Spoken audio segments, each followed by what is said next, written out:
చూడండి ఫ్రెండ్స్, ఒకటి కన్నా రెండు పెద్దది. మా ఛానల్ ఏమో కొత్తది.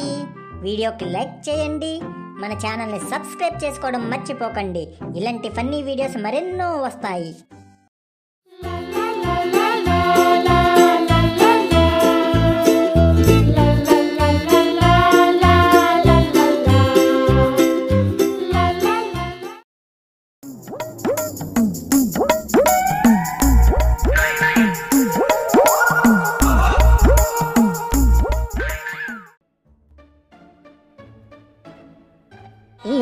ఉషా కిరణాలు తీర సంహరణాలు.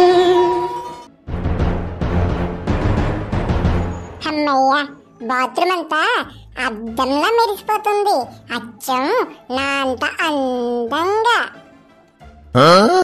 బాత్రూమ్ కడగడం అయిపోయింది కాబట్టి ఇప్పుడు నా చేతులతోటి కమ్మని వంట చేసేసాను అనుకో, మా వానర్లు లెట్టలేసుకొని తినేస్తారు. అప్పుడు ఆ అంట్లు తోమేసి ఇంటికి నేను త్వరగా వెళ్ళిపోవచ్చు. ఇప్పుడు మొదలెడితే అప్పుడు అయిపోతుంది. త్వరగా పని కానిచ్చేయాలమ్మా.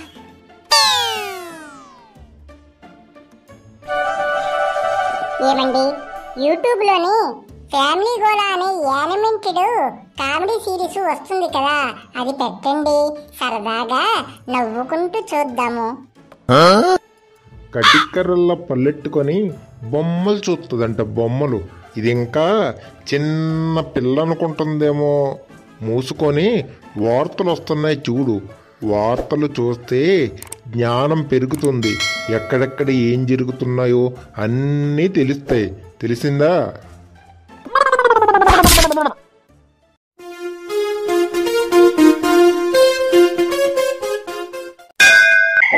కామెడీ వార్తలకు స్వాగతం, సుస్వాగతం. వార్తలు చదువుతున్నది మీ బూందీల బోరయ్య. ఈరోజు బ్రేకింగ్ న్యూస్ ఏంటంటే, చిన్న బ్రేక్ తర్వాత చెప్తాను, చూస్తూనే ఉండండి. STG comedy breaking news. Breaking news అన్నాడు, న్యూస్ స్టార్ట్ చేసి నిమిషం కూడా అవ్వలేదు, అప్పుడే బ్రేకా? బ్రేకింగ్ న్యూస్లు అంటే అలాగే ఉంటాయి. నీకేం తెలియదు, నాకు తెలుసు కదా. చూడు. 1 hour later. ముందుగా ప్రపంచ వార్తలు తెలుసుకోండి, కొంచెం బుద్ధి బాగా పెరుగుతుంది. ప్రపంచ వార్తలు అంటే ఏందనుకున్నారు? International news. జరగనండి. ఇంటర్నేషనల్ న్యూస్ ఏంటంటే, ఎలక్కాయని ఇంగ్లీష్లో వుడ్ యాపిల్ అని అంటారనేసి అమెరికా శాస్త్రవేత్తలు కనుగొన్నారు. అదేవిధంగా జపాన్ శాస్త్రవేత్తలు నైట్ టైం చీకటి పడుతుందనేసి కూడా కనుగొన్నారు. ఇక్కడతోటి ఇంటర్నేషనల్ వార్తలు ముగిశాయి. ఇప్పుడు మన దేశం వార్తలు చూద్దాం. ఇంటర్నేషనల్ న్యూస్ అంటే ఇంగ్లీష్ లో పేర్లు చెప్పడమా? ఇప్పుడే అందిన మన దేశపు బ్రేకింగ్ న్యూస్ ఏంటంటే, గంగా నదిలో నీళ్లు బాగా చల్లగా ఉన్నాయి. అవి ఎందుకు అంత చల్లగా ఉన్నాయి అనేసి ప్రజలందరూ ఆలోచిస్తుంటుంటే, విశ్లేషకులు ఏమని చెప్పారంటే, ఇది శీతాకాలం కాబట్టి ఇప్పుడు నీళ్లు చల్లగా ఉన్నాయి, కొద్దిగా ఎండాకాలం ఎక్కితే కొంచెం వేడెక్కుతాయి, ఎవరు భయపడాల్సిన అవసరం లేదనేసి విశ్లేషకులు విశ్లేషించారు. శీతాకాలంలో నీళ్లు చల్లగా లేకపోతే సాంబార్లా మరుగుతూ ఉంటాయే ఏంటి? ఈ దిక్కుమాలిన న్యూస్ కోసం పొద్దున్నుండి రాత్రి దాకా టీవీ రిమోట్ అయినా ఇవ్వకుండా టీవీ ముందు దిష్టి బొమ్మలా చూస్తున్నాడు. ఇక్కడతోటి దేశం వార్తలు కూడా ముగిశాయి. ఇప్పుడు మన రాష్ట్రం వార్తలకి వచ్చేద్దాం. 3 నెలల క్రితం తాడి చెట్ల పాలెంలో తాడి చెట్టుకి తాడి పండు రాలి అది కనపడకుండా పోవడం వల్ల డాగ్ స్క్వాడ్ గాడ వెతికిందన్న విషయం మనందరికీ తెలుసు. కానీ డాగ్ స్క్వాడ్ వెతికినా కూడా ఆ తాడిపండు ఇప్పటికీ దొరకలేదు.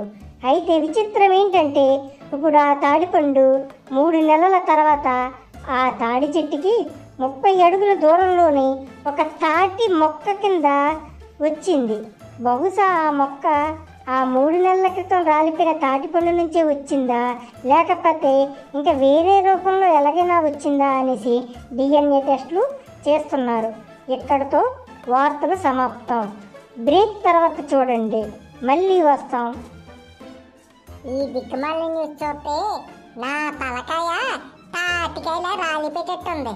నేను చూడను బాబు. అబ్బబ్బా, నీ గోళ ఎక్కువైపోయింది. న్యూస్ అర్థం కావడం లేదు. ముందు బుద్ధిగా న్యూస్ చూడు, జ్ఞానం పెరుగుతుంది.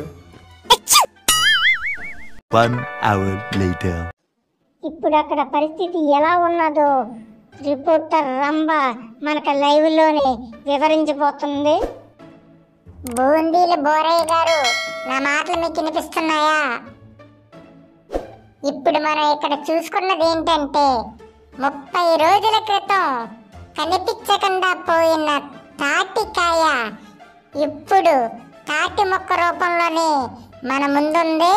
దాన్ని మీకు ప్రత్యక్ష ప్రసారం చూపిస్తుంది మన STG comedy breaking news channel. తప్పకుండా చూడండి అందరూ. ఇప్పుడు మీకు కనిపిస్తుందా? ఎదురుగా కనిపిస్తుందా? పెద్ద పెద్ద తాటాకులతో మీ ఎదురుగా కనిపిస్తుందా? ఈ తాటి చెట్టు. ఈ తాటి చెట్టు యొక్క తాటికాయే కనబడకుండా పోయి ఇప్పుడు తాటి మొక్క రూపంలోని ఇక్కడ మనకి కనిపిస్తుంది. దీన్ని మొట్టమొదటిసారిగా కనిపెట్టింది మన ఎస్టీజీ కామెడీ బ్రేకింగ్ న్యూస్ ఛానలే.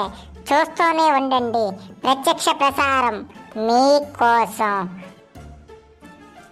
30 రోజుల క్రితం తాటి చెట్టు యొక్క తాటికాయ కనబడకుండా పోయి ఇప్పుడు ఇలా తాటి మొక్క రూపంలో ఉండడానికి కారణం ఆ తాటి చెట్టు యొక్క తాటి పండు మొక్కేనా ఇది కాదా అని DNA టెస్ట్ చేస్తాకి వచ్చిన సైంటిస్టులు ఇంకా టిఫిన్లు చేస్తే ఉండిపోయి ఇక్కడికి రాకపోవడాన్ని అనుమానంగా మనం చూడొచ్చు. బహుశా ఇందులోని రాజకీయ కోణం ఏదైనా ఉందా, లేకపోతే అమెరికా వాళ్ళు రష్యా వాళ్ళు ఏమైనా కుట్ర పన్నుతున్నారా అనేసి అనుమానాలు కూడా ఉన్నాయి. దీని గురించి మనం బాగా చర్చించుకోవాలి. ఇప్పుడు ఆ తాడి చెట్టు పరిస్థితి ఎలా ఉన్నది రంభ?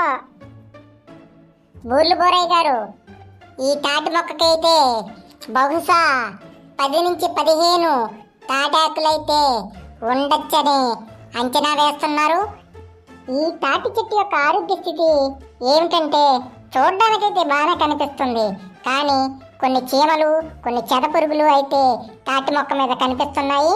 దీన్ని ఆరోగ్యరీత్యా ఏంటంటే WHO వరల్డ్ హెల్త్ ఆర్గనైజేషన్ వాళ్ళు ఈ మొక్క కోసం కొన్ని వ్యాక్సిన్లు కొన్ని టీకాలు ప్రత్యక్షంగా విమానంలో పంపించి ఇంజెక్ట్ చేయమని చెప్పారంట ఈ మొక్క కోసం.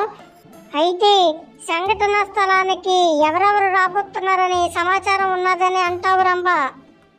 బూందీల బోరయ్య గారు, ఇప్పుడే అందిన తాజా వార్త ఏంటంటే ఈ మొక్కని చూడడానికి మన ప్రధానమంత్రి గారు, మన ముఖ్యమంత్రి గారు, మన ఎమ్మెల్యే గారు, మన ఎంపీ గారు, మన జడ్పీటీసీ గారు, మన ప్రెసిడెంట్ గారు, మన వార్డు మెంబర్ గారు, మన వార్డు సభ్యులు గారు, మన పక్కింటి ముసలతన గారు వీళ్ళందరూ వస్తున్నారనేసి ఇప్పుడే తాజా వార్త తెలిసింది. బ్రేకింగ్ న్యూస్ ఇది మనకి. శాటిలైట్ ద్వారా ఈ తాటికే దొంగను కనిపెట్టిస్తారండి. అతడి పేరే టానీ. తాటికే దొంగ దొరికేశాడు. మొత్తానికి ఎలా అయితే తాటికే దొంగ దొరికేశాడు. అమ్మో అమ్మో అమ్మో, ఏమండి, నా కొడుకండి, నా కొడుకు.